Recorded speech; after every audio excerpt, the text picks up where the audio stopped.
Hi guys, welcome to another video for the day. By the end of this video, you would have a clear picture of various myths surrounding the fat loss and fat loss facts.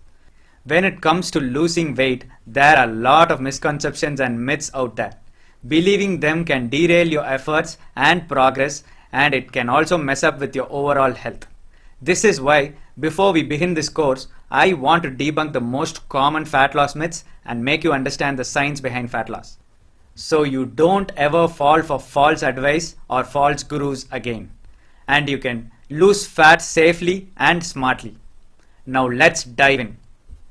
Myth number 1 is called the fat loss spot reduction myth. Spot reduction refers to attempting to remove body fat from specific areas of the body by performing exercises that target those areas. For example, a person who has a lot of fat stored on their sides above the hips, referred to as love handles, may use oblique side crunches or abdominal side-to-side twisting exercises in the attempt to burn those fat from the sides. Unfortunately, fat loss reality is a little different.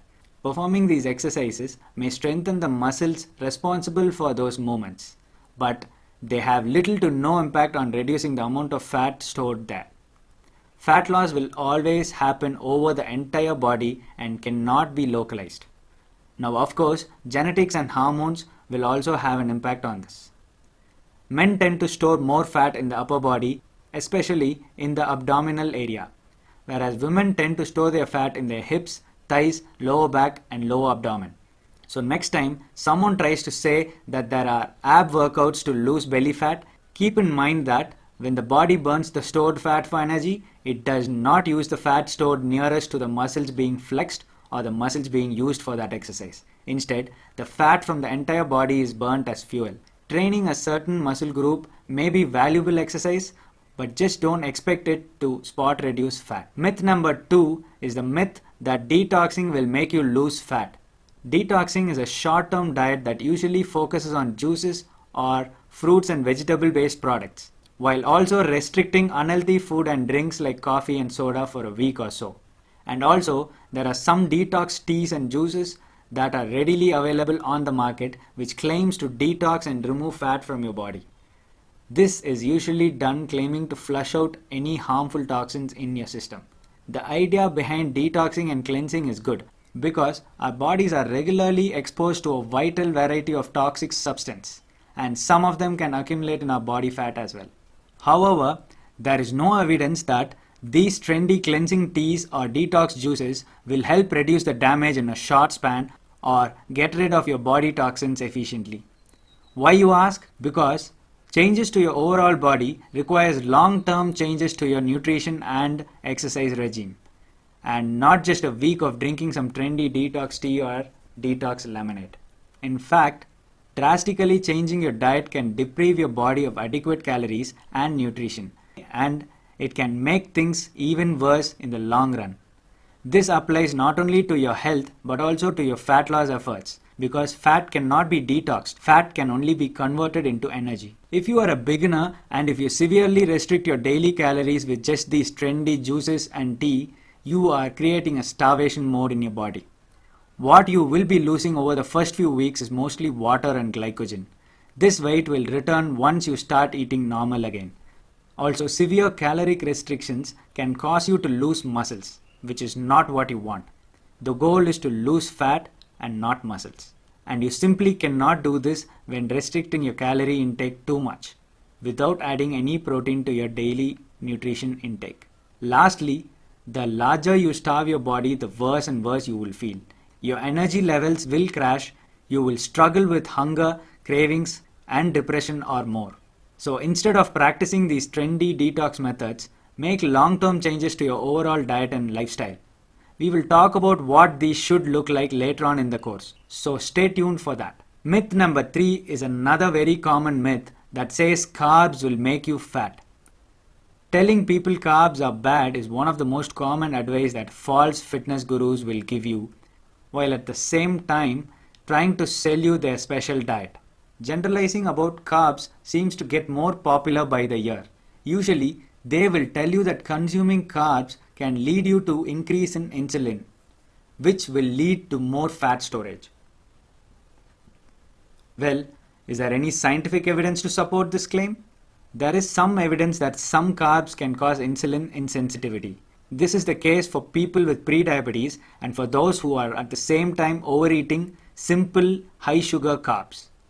So yes, if you don't exercise and your diet consists mostly of candy bars and chocolate, then such carbs will negatively affect your health and weight.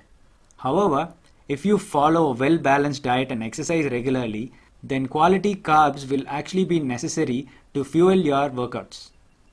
This is also why I usually don't recommend a low-carb diet unless you're completely sedentary or your stomach doesn't digest carbs that well. Most people will be better off sticking to quality carbs which has a lot of fibers, which leaves you feeling full for a longer period of time. Cutting carbs from your diet also means restricting your energy source and limiting your potential for muscle growth. Myth number 4 is another common myth which says that fat is bad for you. Many people believe that if you eat dietary fat, you will store more fat. That's why for many decades, the traditional way to lose weight was to follow a low-fat diet. Today we know that eating fat doesn't make you gain fat, unless it also leads to a long-term calorie surplus. In fact, cutting all your fat from your diet can be dangerous. Since your body needs to consume fatty acids for hormone production, low-fat diet can decrease your testosterone production. So make sure to always get some omega-3 and omega-6 fatty acids. Also, many low-fat products actually contain more calories than their normal counterparts, which really defeats the purpose of cutting fat from your diet to lose weight. And there is also the idea that saturated fat causes health problems.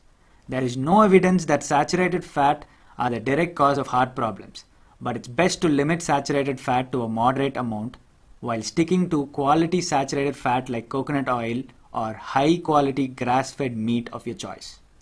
End of the day, the only type of dietary fat you should really avoid are trans fat, which can be found in highly processed foods and fried foods. Myth number 5 is that diet foods can directly lead to weight loss. These foods are generally labeled as low fat, low carb and artificially sweetened. Now obviously, the reality is a little more complicated. Low fat and low carb doesn't always mean low calories. Studies have shown that participants eat up to 50% more food that the researchers have falsely labeled low fat than they did of the same exact food with real labels. Why? Because most people assume that diet foods contain 20% lesser calories than their regular counterpart, and most don't bother to check the nutrition label to see if that is correct. As a result, many people will eat more because they believe that it is light. So what's my advice on this? When you are tempted to buy a snack that is labeled light or low fat, check the nutrition label first. Look at how many calories are in one serving and then compare that number with the calories in the regular version of the same product. Oftentimes, they are either the same or even a little bit less. Never tell yourself that it's okay to eat more pizza because you chose Diet Coke over regular Coke. Coke or any aerated, artificially flavored drinks are mostly empty calories by itself. I know that cutting out certain food from your diet can be difficult, but if you start small, big and positive changes will happen over time. Now on to the last myth on my list, which states that you have to eat clean to lose weight. Now one important disclaimer up front. I do advise you to eat mostly unprocessed homemade quality food, which is called the clean eating in fitness and nutrition terms. Most people don't get enough vegetables and fruits and they overeat on fast food and sugary substances, which is not good for their overall health. That being said, you can lose weight even if you consume a lot of junk food and processed food. I will talk about this in a later lesson, but what weight loss will ultimately come down to is calories in versus calories out. If all you eat is pizza, but your daily consumed calories are lesser than what your body needs to maintain its current weight, then you will lose weight, and vice versa. If you only eat healthy foods, but it adds up to more total calorie than what your body uses daily, then you will gain weight. Now, of course, the sweet spot is to focus on healthy foods while also being at a calorie deficit. But it's more important to understand the mechanism behind weight loss. It's not so much what you eat, but how much you eat. because that's what there is when it comes to fat loss. Calories in versus calories out. Hope you got that part registered well. Hope you understood about fat loss facts versus fat loss myths from this video. Now I want you to type below in the comment box the top 3 fat loss myths that you thought were true until now. I will personally go through all your comments and reply to all of them. Thank you. See you in the next video.